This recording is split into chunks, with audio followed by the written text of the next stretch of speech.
Bonjour.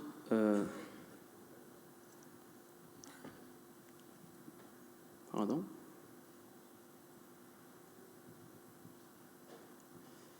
Bonjour, honorable jury, chers assistants. C'est avec un grand plaisir aujourd'hui que je vais présenter un sujet très fréquent en cardiologie, mais qui reste méconnu. C'est celui des urgences électrolytiques. Il faut savoir que la population cardiaque est une population hétérogène, multitarée, d'où la fréquence accrue des troubles électrolytiques, nécessitant ainsi un diagnostic rapide, car ces derniers constituent une urgence thérapeutique. Il ne faut pas oublier que c'est des causes réversibles une fois le traitement est instauré, d'où l'importance d'un diagnostic précoce. Et donc, on va commencer par un cas clinique d'un patient âgé de 72 ans, admis aux urgences pour un premier épisode de syncope, qui a comme antécédent, il est diabétique sous metformine, HTA sous amlodipine valsartan, dyslipidémie sur rosuvastatine et hospitalisation pour insuffisance rénale sans document, et qui est suivi pour adénome de la prostate. À l'admission, le patient il était conscient et il n'avait pas de douleur thoracique, il n'avait pas de souffle, avec une fréquence cardiaque aux alentours de 36 battements par minute et des signes de déshydratation. À l'ECG, on avait un BAV deuxième degré MOBITS 1 avec des antéamples pointus. Donc à ce stade, quelle est la cause de ce BAV? Plusieurs étiologies sont possibles. Il peut s'agir d'un IDM inférieur, vu que le patient il est diabétique hypertendu, âgé et de sexe masculin. Une maladie, une valvulopathie aortique vu l'âge, mais il n'y avait pas de souffle. Plutôt un trouble électrolytique. Le patient il est suivi pour insuffisance rénale. Il a un adénome de prostate. Il est diabétique. Il est sous ARA2. Une dysthyroïdie peut-être. Une cause médicamenteuse peut-être. Le patient, peut-être, il prend des alpha-bloquants vu qu'il est suivi pour adénome de prostate. Au bilan, les troponines étaient négatifs, un bilan thyroïdien normal. À l'ionogramme, une kaliémie à 8 mmol par litre, une hyperkaliémie avec une insuffisance rénale et un DFG à 28. Donc au total, un patient de 72 ans, syncope, BAV deuxième degré MOBITS 1, hyperkaliémie à 8 mmol par litre. Donc plusieurs questions se posent. Quel est le degré d'urgence de cette hyperkaliémie? Quand il faut penser avant l'installation de ce trouble de conduction? Est-ce qu'il y a un autre lien de causalité, une coronaropathie, une valvulopathie dégénérative et autres? Donc pour cela, on va faire un petit rappel avant de terminer notre cas clinique. Quand il faut penser à cette hyperkaliémie, il faut penser devant des troubles de conduction ou des troubles de rythme cardiaque, des troubles musculaires à type de parésie inexpliquée et chez tout patient insuffisant rénal connu.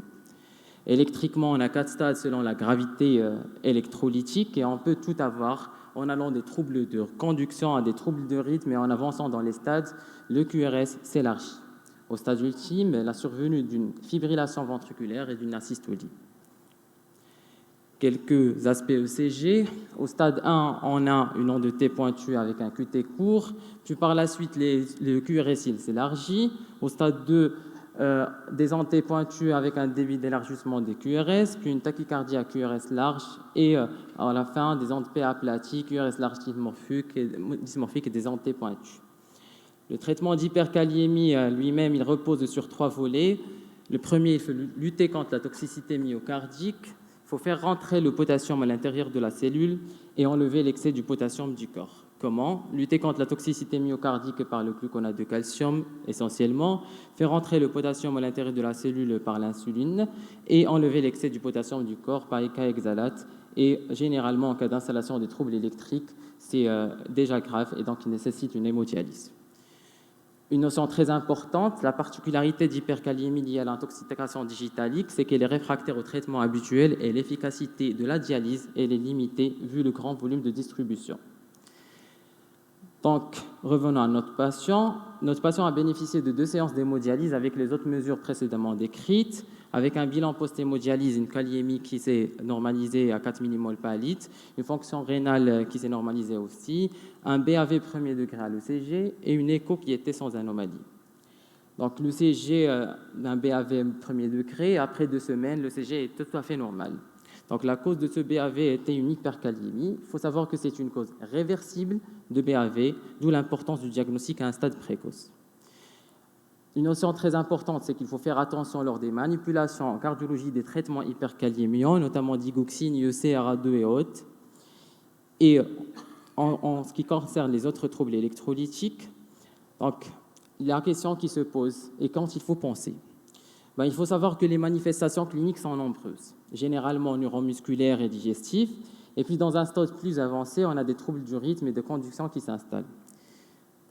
Il faut surtout faire attention aux diurétiques et à l'hypokaliémie, et que cette hypokaliémie reste longtemps asymptomatique, ce qui fait sa gravité, et surtout que l'hypokaliémie, elle est très très fréquente en cardiologie, notamment on manipule les traitements hypokaliémiens.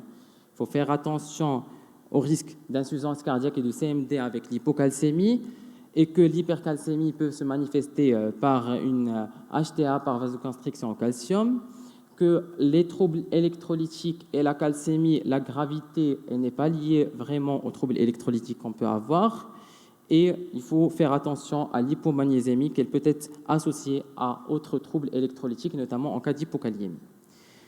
Concernant les manifestations électriques, il faut faire attention, il faut savoir que tous les troubles du rythme et de conduction peuvent se voir. Faire attention à l'allongement du QT et à la torsade de pointe en cas d'hypokaliémie, de même qu'en cas d'hypocalcémie. Une particularité de l'hypocalcémie, c'est qu'il n'y a pas vraiment une corrélation entre la gravité de l'hypocalcémie et les signes à l'ECG. Au QT court et l'hypercalcémie, au risque de torsade de pointe et l'hypomagnésémie. Et il faut savoir que souvent l'hypomagnésémie est associée à une hypokaliémie, donc il faut traiter les deux en même temps. Quelques aspects ECG.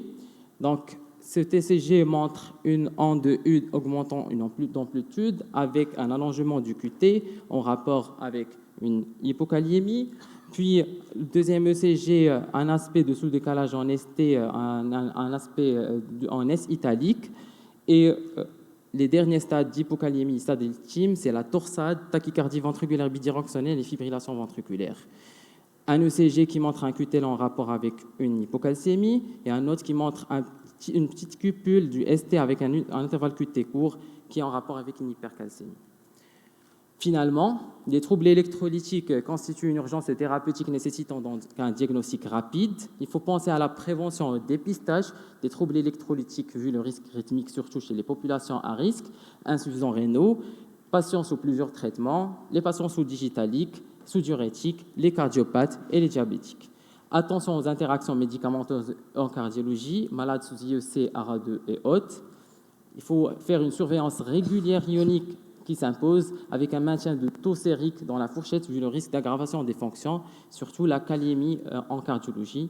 Il ne faut surtout pas oublier que c'est des causes guérissables sous traitement, d'où la nécessité d'un diagnostic à un stade précoce. Et je vous remercie.